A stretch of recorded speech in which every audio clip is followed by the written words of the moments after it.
All right, welcome to the podcast. On today's show with Carrie from Carrie's. For people who don't know, what does your company do? Hi, Diego. Thank you so much for having me. So I have a Pilates franchise business. Yes, a workout based on Pilates. Tell me the beginning. What got you into Pilates? Why, of all the things you could be doing with your time, you decided to land on Pilates. Why? What was the thing? So I was modeling a lot of the time, and I was told, by like agencies and stuff that, I needed to, lose weight, shape up, all of that. Okay. So I started doing Pilates, and I had never really worked out before. I was in my early 20s.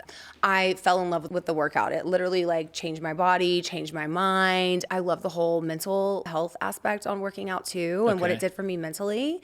And I took over a struggling business in 2013 and made it my own. And so when you took it over in 2013, what was different about, did you change any of the approach you were doing? Yeah. Or maybe just the branding? Maybe you saw it could be so much bigger? Yes. Well, the owner at the time had made it, I think they had 10 machines. He had upgraded to 18 machines, but he didn't have anybody working the front desk. He didn't have a manager. He kind of had just been let go a bit. Yep. And so I really, made it my own, really learned how to hire the right people to help me, and really wanted to make it like a 5-star customer service hotel experience, where, because we're not just selling a workout, we're, selling an experience. So I want the classes to be really fun, high energy, amazing music. I want people come to my class, I want it to be like a club, like a party. Yeah. Like you're having a really good time. Yeah. And I just want everybody to feel welcome when they come in. I don't want somebody there on their phone, not greeting them, so really just upping that customer service aspect of things. Yeah. I want to give people a window into this because I think this thing is missed in entrepreneurship sometimes, especially when people in the service space.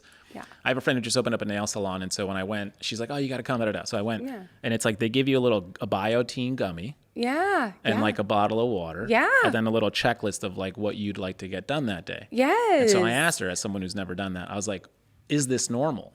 Yeah. And she's like, no, nobody does this. Yeah. And I go, oh, interesting. And so you're creating an experience from something that everyone deems to be a nail salon experience is what that is. It's normal, let's call it. And so you can just elevate it a little bit. Absolutely. And that's what you wanted to do. Absolutely. We want everyone to come in to feel like they're our besties, like we're good friends. And, we welcome every new person that comes in. We give them a handwritten card, a bottle of water, Yeah. Yeah. We want it to. And was Pilates, as someone who does, and this is the beautiful thing about the podcast, I know nothing about Pilates. I'm going to do it after this at some point. You'll have to come to the studio. It's literally right over here. But tell me, how big was the Pilates world in 2013 when you're starting? So it wasn't that big, but I literally, people were getting the best results, and just, I felt like there was a really need. There's a lot of traditional Pilates, which I felt is really great. I love traditional Pilates. What is traditional? It's is more it more like ballet? It's some of it is mat and some of it is on a machine, but it's not as intense. This class, you're in there for 45 minutes. You're constantly transitioning different exercises. It runs like cardio. We're doing deadlifts off the back of the machine. You're getting, a lot of resistance training, strength training. You're really getting your heart rate up. So it's like Pilates on crack. It's a crazy workout. So I felt like there was such a need for that. Yeah. And then just over, in 2024, I felt like Pilates really blew up. If you even look at all the reservations on ClassPass, reservations went up by I think it was 65%, dominating over, yoga and CrossFit and, making it Pilates kind of the number one workout out there. Why do you think that is?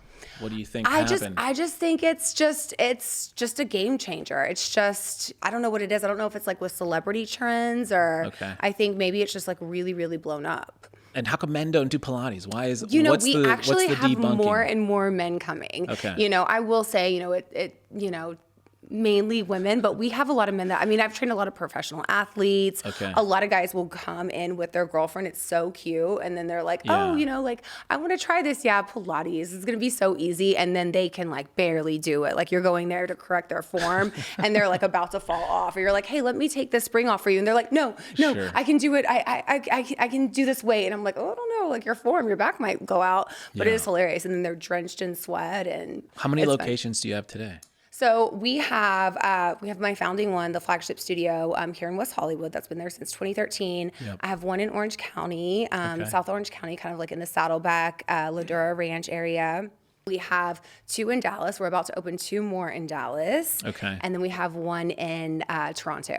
Okay. And then possibly the next one will be Boston. Oh, all over the place. Yeah. And how do you pick your locations when you think about expanding? So the Dallas market is just really thriving right now. So some good friends of ours ended up franchising in Dallas, and we've been working with them. So you're doing the franchise model? Yes. Okay. Yes, got the it, franchise got it. model. Okay. Yes. And why did you land on that? Just to give people a window into, because you could have gone a million ways. Why did the franchise model make the most sense for you? I think just with Pilates becoming such a trend, and also I had always wanted to, I'm originally from Texas, and I had recently moved back to be closer to my family. I had our whole LA business running really well, had a great manager, great team, so I didn't need to be there. Then COVID hit, and we had to move the whole studio outside to a parking lot, and it got really stressful. I mean, you know, COVID was just like crazy time. So it was kind of like, you know, well, why am I going to go open a whole other studio in Dallas? Like, I might as well just franchise. It'll make my workload a lot easier, you know, because how am I going to run this one in LA and then do a whole other one? So franchising, and just, I think with the Pilates trend being so popular. And provides that opportunity to people. Yeah. That's pretty fun. And then you guys get a royalty of that? Or how do you structure it? Yes.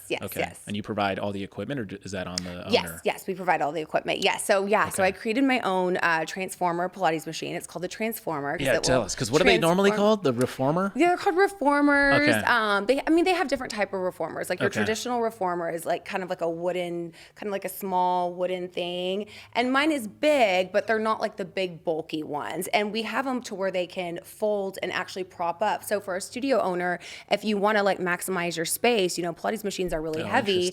You could do other forms of workouts in there. And I thought that was really what was missing in the market, you know, because like as a studio owner, you know, our rent is so expensive. If you can do, you know, boxing, you know, different types of workouts, you know, why not? Or if you want to use your space to have a party or a gathering or something. Or a podcast. Yeah, exactly. You know, they easily prop up. They look really sleek. They're really modern and cool looking. Tell me about how you got into that. So what made you want to fix the problem in terms of the Reformers and make your own? You know, I kind of felt like it was the only way I was really going to branch out and, you know, make a name for myself, as if I had my own equipment. And I also just saw what was missing kind of in the Pilates industry. And it was something I just always wanted to do. That's and really cool. It worked out perfect. How long did it take you to create your It was at least a couple of years, you know, like we prototyped, and it worked out because one of my husband's best friends was an engineer. And so we brought him on board. His name's Grant Delgatti. He's a wonderful guy. And, you know, he kind of had a background in engineering, of course. So he helped us with all of that. So it took, like 2 to 3 years. We prototyped until we were able to perfect it, you know, because you have to test it and all of that. Are they only found in your locations, or are you selling them? They're only in my locations right now. Yes, we do sell an at-home version, which is a little bit smaller. But yeah, they're in all. And how much locations. is that? The at-home version is like, I think around $5,500. Okay. Yes, I should know this, but we just started doing it, so we haven't worked out all the kinks there. Yeah. So when you think about the business that you're running today, and so you can either go into so many avenues. Some people are doing online subscriptions. You're doing the in-person model, and now you're selling equipment. Where do you view like the opportunities for expansion as you think about, let's say 2025 and beyond? Like what are you guys working on for this year and then for next year? So right now is just expanding more studios, you know, more franchise studios, more locations. You know, we see ourselves probably like expanding up to 50 studios in the next 2 to 3 years, you know, with markets like, you know, Miami, Scottsdale, New York. We're, you know, expanding a lot in Dallas and in Houston, and then, you know, possibly some more in Orange County. So this is a very pointed question. So I have a friend of mine who teaches Pilates as like a side job. And she really wants to open up her own studio. Oh, yeah. But she obviously is busy, and so she wants the benefit of sort of being with an existing brand. Yes. And so for her, who I'm definitely going to send this podcast to, what are the steps for her to open up a franchise of your business? How does that work? So basically we would, you know, sell her the equipment, and then, you know, we'd find, you know, we'd help her with a franchise too. You know, we kind of, you know, help her with every single thing. So she'd find a location, you know, we'd look at the demographics, make sure it's in, you know, a good area, you know, that's gonna, you know, be on brand. And then, get the machines, and then basically hiring the right. So much of it is the team you hire and the trainers. I always say a studio is do you guys come out to nothing do without. that? Yes. So I'm very hands-on. I come out for all the teacher trainings. I also have Alyssa, who's my director of operations. Yeah. She usually assists me with that, and usually will come out as well, or maybe come out a second time. Okay. But we're very hands-on with the trainers, because the studio is nothing without good trainers. Totally. I mean, you have to have the best trainers, you know, like that is so, so important. So we put so much into the trainers. We pay them really well, you know, because I just look at that as that's so important. You want to have the best of the best. How many trainers do you need to open up a location? You know, it depends. So if she, the owner, were going to teach or not, I would say she would teach. She would teach. Yeah, speaking directly to her, she would teach. Okay, so I would say you'd want to have probably at least 5 then. If she was going to teach, you'd want to have, just depending on how much she wanted to teach, you'd want to have at least 5. I don't teach at my studio in LA anymore because I'm not based in LA. We have, I think, 13 teachers. Yes, and at our locations in Dallas, I want to say they have anywhere from like 8 to 12 trainers. Okay. So just depending, you know. How many classes do you guys do per day? In Dallas, we're doing 15 classes a day. 15 a day? 15 a day. In LA, I think we do 12. Yeah. And what do people pay per hour? So it depends on the market. So in LA, $36 a class, but we have that feels really reasonable. Yeah. And honestly, you can get a membership. We have our platinum membership, we have our gold membership, and then that breaks down the price per class, so you're paying a lot less. And they can go anywhere with the platinum membership, I assume, or is it geographic? So it's just per studio, you know. But in Dallas, I think we probably will work something out like that. Got it. And how many people fit per class?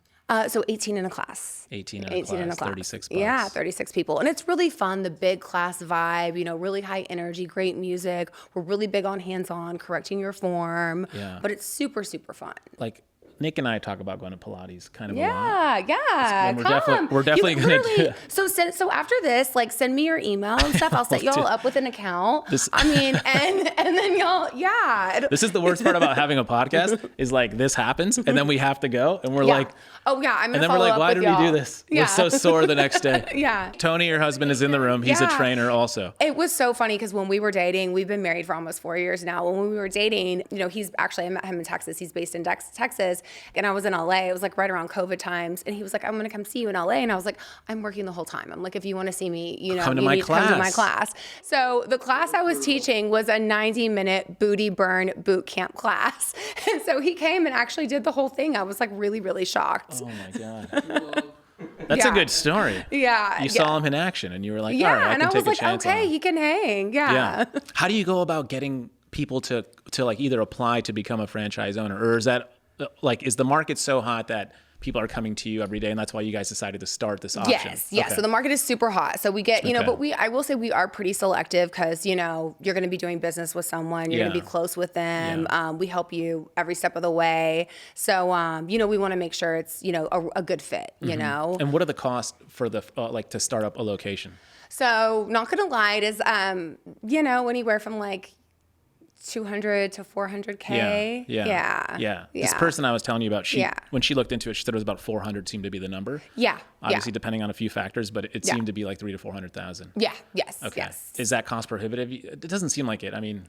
Yeah, I mean, I guess it depends on the area, but that's, you know, to get your space, to get all your equipment, to get your furniture, your sound systems, you know, make sure, you know, that's about, you know, 400 is a good. And are you guys selling merch and all that also? We are. We say, I should have brought you some merch. Yeah, I will next time. Yeah, when you guys come in for your class. What's the merch? We'll get you lit up. Oh, we have everything. We have hoodies. We have athletic wear. We have really fun toe socks. Does any of it say Tony's or does it all say Carrie's? It should say Tony's. Yeah. That'd be more fitting. The Tonys and the Carries. Tony actually helps me a lot with a franchise. I'm really, really blessed. So I wouldn't be able to be doing the franchise without him. So 50 locations on deck for this year. Yes. That's ambitious. Yeah. Next 2 to 3. Next 2 to 3. Yeah. Because we have 5 right now. Right? Yep. Yeah, 5. Yeah. So, you know, maybe another 5 this year and then, you know, but you never know, maybe more. Yeah. Any interesting collabs like dream collabs you'd like to have? Are there any thought leaders in the space that you'd love to either partner with or do fun things around just educating the consumer, just growing the buzz on Pilates? Yeah, absolutely. I mean, I'm not up to date with all current things, but I can't think of anyone else. And obviously you have your own following too. So it's also, just being the face of it is probably a massive thing too. But yeah, and I love to do collabs too. Absolutely. Yeah. Absolutely. We want to grow this too. It's really, really fun. Where do you ultimately want to take this? Do you guys want to go public? Do you want to just get to a place where the cash flow is really nice and you have a nice family business? Yeah, I think we want to take it pretty far. Yeah. I love these businesses because to me, it's like, I think too many entrepreneurs, and I'll just speak to the entrepreneurs, they tend to overthink businesses sometimes. And then I always think just do soft serve. Kids like ice cream. Yeah. Sometimes it can be that simple. Make lemonade. Make it simple. Make it simple. Exactly. And that's kind of how it was with creating our machine, because you have all these machines now that do this and they lift and they tilt and they do it. And I was like, it's, you have a great trainer. You don't need anything crazy. You don't need to be confusing your clients. Like, oh, what do I say? Basically simple is best. Yeah. And it sounds like you have a good business and you can cash flow pretty quickly. Yes. It's been really, really cool. Dallas was our first ones to do it and Toronto's doing phenomenal. It's been awesome. Really, really cool with all of our locations to see that and to just see, people living their dreams, Yeah. Can we do a giveaway where we can give someone a free class? Yeah, absolutely. I'd love to. We can even do more. We can do a 5-pack or a 10-pack or something. 5-pack or 10-pack, yeah. Well, tell everyone where they can find you and they can find the business. Okay, yes. You can find us online at carriespilates.com, also Carrie's Method. And then you can find us on Instagram and TikTok, Carrie's Pilates, Carrie's Pilates Plus. And then my personal Instagram is just Carrie Minter. Love it. Yeah. Carrie, Tony, thank you guys so much. Thank you so much. It was so nice to meet you. Thank you for having us. Of course. Thank you for tuning in. If you enjoyed this episode, share with your friends, your family, or anyone you might think might benefit from the conversation we've had today. And if you haven't already, please take a moment to leave a review on your favorite podcast platform. We'd greatly appreciate it. Your feedback helps us improve and reach more people who can benefit from our discussions. The best way to stay connected with us and get the latest updates on future episodes is through our social media channels. You can find us at Startup Storefront. We'll be back next Tuesday with another great episode. See you then.